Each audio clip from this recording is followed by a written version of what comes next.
There are days I wake up and I pinch myself. You're with me, not someone else. And I'm scared, yeah, I'm still scared. That is all a dream.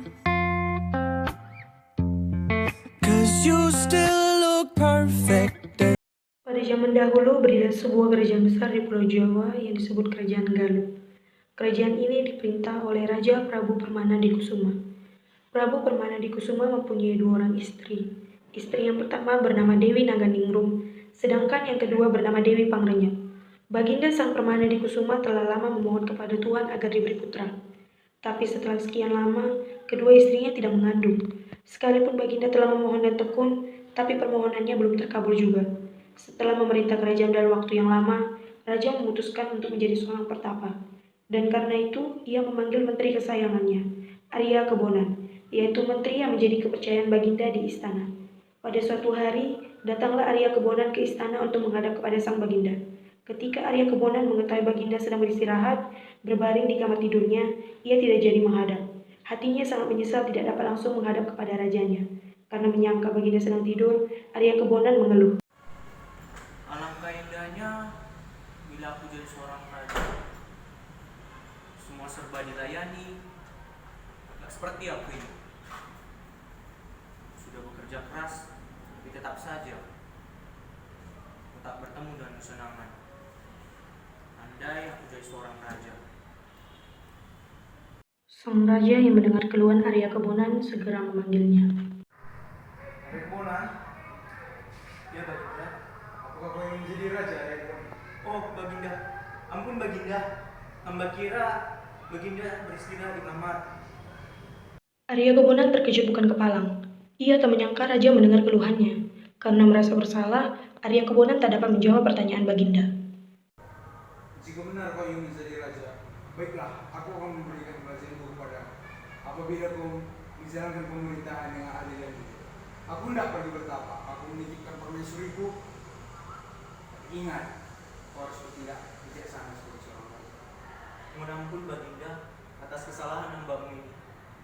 Tapi jika sekiranya memang Baginda bersedia dan percaya menyerahkan kerajaan Darupakuan kepada hamba, sudah tentu hamba mengikuti pesan Baginda. Syukurlah kau mau dan mau sanggup menerimanya. Malam ini dengan disaksikan oleh si Lengser, namamu berganti menjadi Raden Galuh Barma Wijaya Kusuma. Setelah serah terima, Baginda segera bersemedi, dan lenyaplah Baginda dari hadapan Arya Kebonan dan Lengser. Di kemudian hari, Raja Sang Permana di Kusuma menjadi seorang brahmana bernama Ajar Sukaresi. Lengser! Lengser! Ya, sok Baginda. Bunyikan trompet dan umumkan kepada rakyat bahwasannya Raja Sang Permana di Kusuma telah menjadi muda kembali. Dan jangan buka rahasia ini jika jiwamu ingin selamat. Baik Baginda, perintahmu akan saya laksanakan. Laksanakan.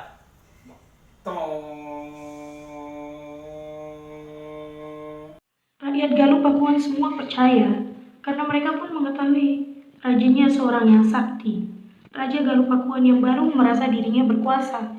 Ia telah lupa pada pesan-pesan Sang Permana di Kusuma. Tindakannya sangat kejam. Pada suatu hari, Dewi Naganingrum dan Dewi Pangrenyep telah datang menghadap.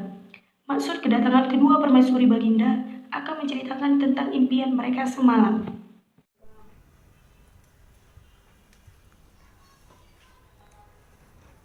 Ampun Baginda, tadi malam kami bermimpi. Ternyata mimpi kami sama. Kami bermimpi kejatuhan bulan di atas pangkuan kami.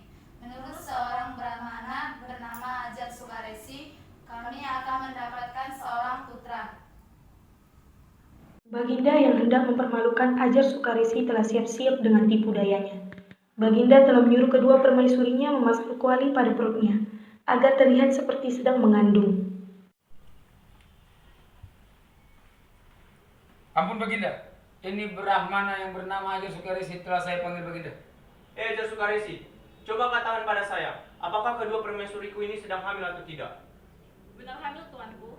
Coba katakan, laki-laki atau perempuan anak-anakku itu? Menurut penglihatan hamba yang bodoh ini, kedua permaisuri Baginda mengandung anak laki-laki. marahnya sang baginda. Kuali yang diikatkan pada perut kedua istrinya segera diperlihatkan. Ajar Sukaresi diam saja. Rupanya kemarahan baginda tidak sampai di situ. Segera ia menyepak kuali itu jauh-jauh. Di kemudian hari, desa tempat jatuhnya kuali itu disebut desa Kawali. Hah? Kau benar-benar membuatku kesal. Kubunuh kau. Tiba-tiba baginda mencabut keris dan menikamnya kepada Ajar Sukaresi. Tapi dengan ajaib, kerisnya malah bengkok. Hah? Kerisku kok malah bengkok? Apakah Baginda berkehendak saya mati? Kalau begitu saya akan mati. Ki Ajar Sukaresi segera bersemedi. Tubuhnya segera jatuh ke lantai, sedangkan nyawanya kembali ke Gunung Padang. Di kemudian hari, Ki Ajar Sukaresi akan menjadi ular naga bernama Nagawiru. Karena ular naga tersebut berwarna biru. Kenapa kamu menangis, Dinda? Hamba sedih Baginda. Sudah 10 bulan bayi yang hamba kandung belum lahir juga ke dunia ini. Sedangkan bayi Dewi Pangrayap sudah lahir. Sabar ya, Dinda.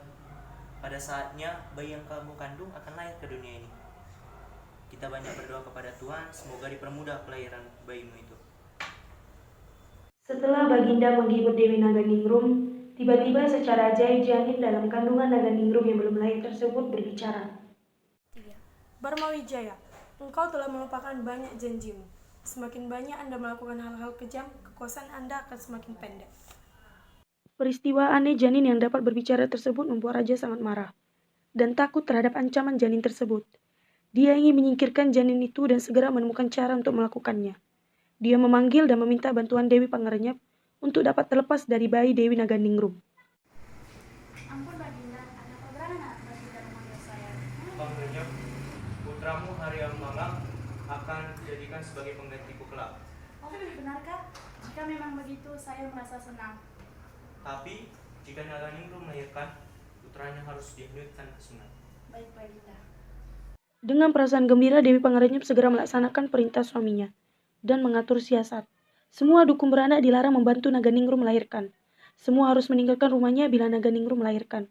Setelah hamil 1 tahun, Naganingrum mencari dukun beranak, tapi tak seorang pun yang dijumpainya. Semua telah pergi atas perintah Dewi Pangerenyep yang dengki itu. Aduh, perutku mules.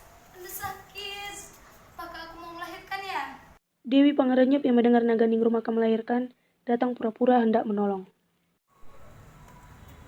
Oh, Naganingrum, kamu akan melahirkan. Anakmu akan segera lahir. Ayo, mari saya bantu. Pangerenyep segera beraksi. Naganingrum belum tahu cara-cara orang melahirkan. Telinganya ditutup dengan kapas, sedangkan matanya ditutup dengan malam pelekat. Tangannya diikat.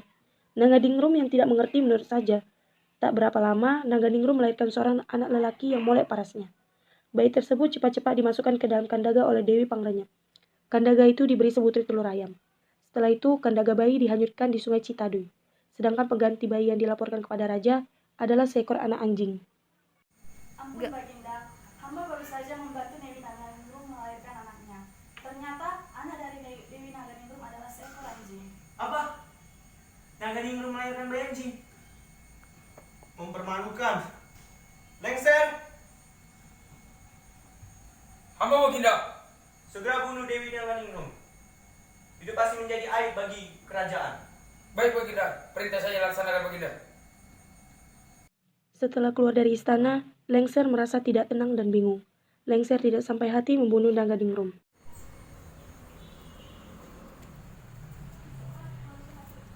Ampun Ratu, saya diperintahkan oleh Raja untuk membunuh Ratu. Tapi saya tidak tega untuk membunuh Ratu. Bagaimana saya akan membuatkan pondok untuk Ratu? Terima kasih Lengser, kau baik sekali padaku. Kau telah melindungiku dari kekejaman Baginda Prabu. Itu sudah menjadi tugas saya, Ratu. Baik, ayo kita ikuti saya. Pada suatu hari, kandaga yang berisi bayi itu hanyut masuk ke sungai Cipali. Kandaga itu tersangkut pada bubu, alat penangkap ikan yang dipasang oleh seorang kakek yang tinggal dekat sungai itu. Pagi-pagi sekali, kakek Balagantrang dan nenek segera menuju ke bubu mereka. Semalam nenek Balagantrang telah bermimpi kejatuhan bulan. Menurut kepercayaan mereka, mimpi demikian berarti akan mendapatkan rezeki. Ketika keduanya tiba di tepi sungai, bubunya tersangkut sebuah kandaga. Dan ketika kandaga tersebut dibuka, mereka terkejut. Kayak lihat ada bayi kandaga, bayinya cakep sekali. Iya, Nek. Bayinya cakep sekali. Ayo kita bawa pulang. Kakek dan nenek Balanggantrang senang sekali. Bayi tersebut segera dibawa pulang ke gubuk mereka di dalam hutan. Bayi yang cakap itu mendapat perawatan penuh kasih sayang. Tidak mengherankan jika beberapa tahun kemudian, bayi yang ditemukan di dalam sungai sekarang telah berusia 7 tahun. Kakek dan nenek sangat sayang kepadanya. Pada suatu hari, anak tersebut ikut kakek Balanggantrang mencari kayu bakar. Kayu tersebut akan dijual ke kota. Ketika kakek sedang asik membelah kayu, anak si kakek melihat seekor burung yang sedang melompat-lompat di atas dahan. Itu burung apa, Kek? Oh itu namanya burung ciung. Bagus ya, Kek. Iya bagus. Anak itu masih terdiam sambil melihat pada sebuah pohon. Dilihatnya seekor binatang melompat-lompat yang tak dikenal anak itu. Kemudian ia bertanya lagi kepada kakek. Kalau itu binatang apa, Kek? Mana? Itu namanya wanara. Alangkah indahnya kalau namaku dipakai oleh kedua binatang tersebut. Oh ya, bagus sekali. Jadikan namamu Ciung Wanara. Ya. Setelah mendapat kayu yang cukup banyak, pulanglah keduanya bersama-sama. Pada suatu hari, Ciung Wanara meminta seekor ayam adu kepada kakek Balanggantrang. Kek, aku minta ayam adu. Apa? Ayam adu? Kakek kan nggak punya ayam. Gimana ya? Kakek berpikir sejenak karena sangat menyesal tak dapat memenuhi permintaan Ciung Wanara. Oh, begini saja. Ini kakek ada telur. Dan cuma ini yang kita miliki. Telur? Kok telur? Untuk apa telur ini, Kek? Telur ini adalah telur yang hanyut bersama-sama denganmu ketika kau masih bayi. Dan untuk menetaskan telur ini, pergilah ke Gunung Padang dan minta bantuan naga biru. Baiklah, Kek, aku akan menuruti nasihat. Ciung Wanara sangat senang mendengar petunjuk kakek dan segera berangkat ke Gunung Padang mencari naga wiru. Setelah telur menetas dan menjadi seekor ayam jago, Ciung Wanara senang sekali. Sekembalinya dari Gunung Padang, Ciung Wanara bertanya kepada kakek Balanggantrang.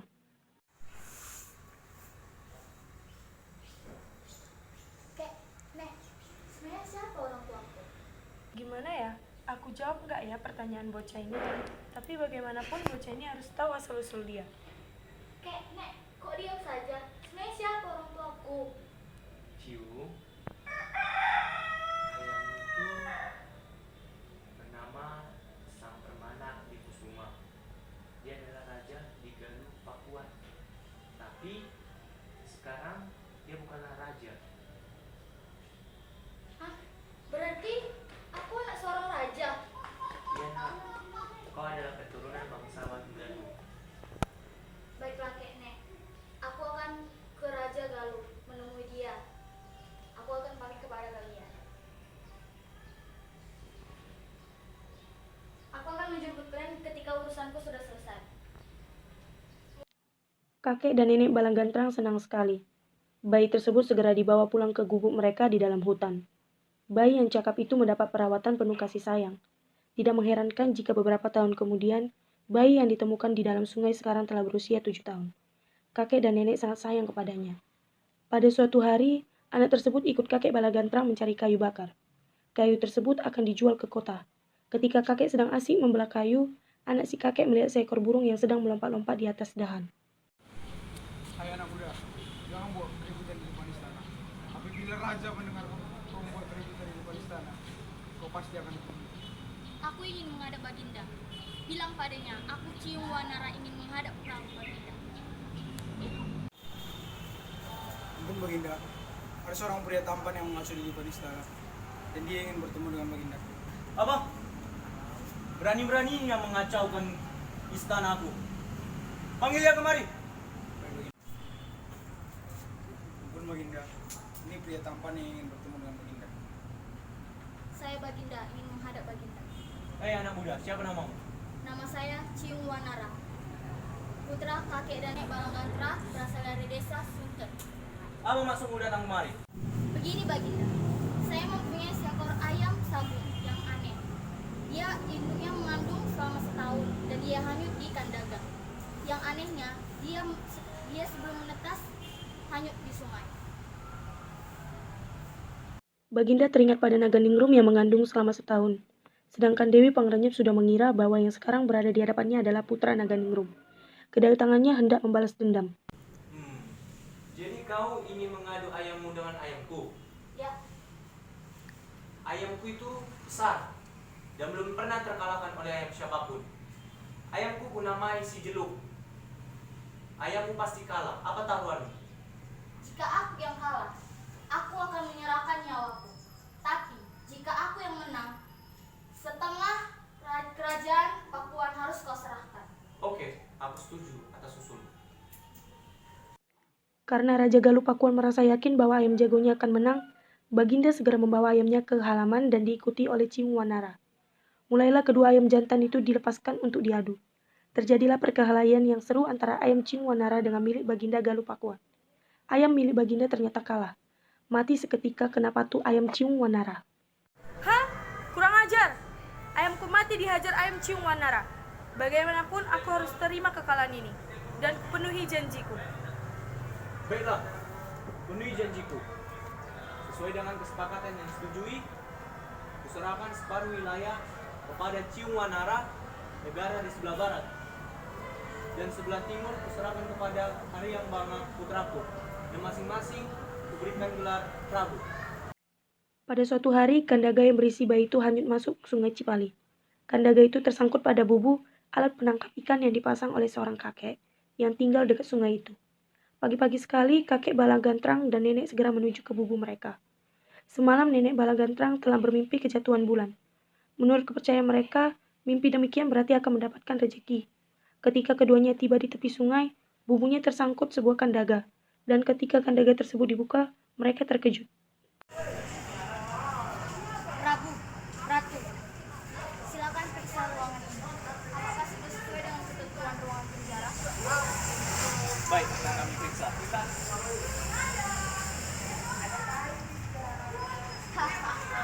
Masuk. Mumpung pintu ini sudah ditutup, aku akan menguncinya. Setelah selesai melaksanakan rencana dan siasat untuk menghukum Prabu Barmawijaya dan Dewi Pangrenyep, dia kemudian memberitahu orang-orang di kerajaan tentang perbuatan jahat Barma dan Pangrenyep. Wahai rakyat Pakuan, sekarang Raja Barmawijaya dan Dewi Pangrenyep yang kejam sudah menghuni penjara. Orang-orang pun bersorak. Syukurlah, pasti negara kita akan menjadi aman, tentram, damai, dan sejahtera. Apa? Ciung menjarakan ayah dan bundaku? Aku akan mengadakan pemberontakan kepada dia. Haryang Banga sangat marah ketika mendengar ayah dan ibunya dipenjarakan. Terjadilah perkelahian yang seru antara Ciung Wanara dengan Haryang Banga. Hai Ciung, aku akan melawanmu. Aku tidak rela ayah dan bundaku kau penjara. Ayo kita bertanding. Aku akan penuhi tantanganmu. Tak seorang pun yang mengalah. Perkelahian dilakukan terus-menerus siang dan malam. Tiba-tiba muncullah Raja Prabu Permana Dikusuma didampingi oleh Ratu Dewi Naganingrum dan Uwa Batara Lengser. Haryang Banga dan Ciung Wanara, hentikan pertempuran ini. Kalian adalah saudara. Kalian adalah anak. Pamali bertempur dengan saudara sendiri. Kalian adalah penerusku yang akan menjalankan pemerintahan ini. Jadi hentikan pertempuran ini. Setelah mendengar penjelasan ayahandanya, Ciung Wanara segera menjemput kakek dan nenek Balagantrang. Mereka semua hidup berbahagia di dalam istananya yang kemudian bernama Pakuan Pajajaran. Dan sejak itu pula, nama sungai Pamali dikenal sebagai Cipamali atau Kali Pemali. Pamali yang artinya tabu atau dilarang dalam bahasa Sunda dan Jawa.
Banga, mencium Wanara.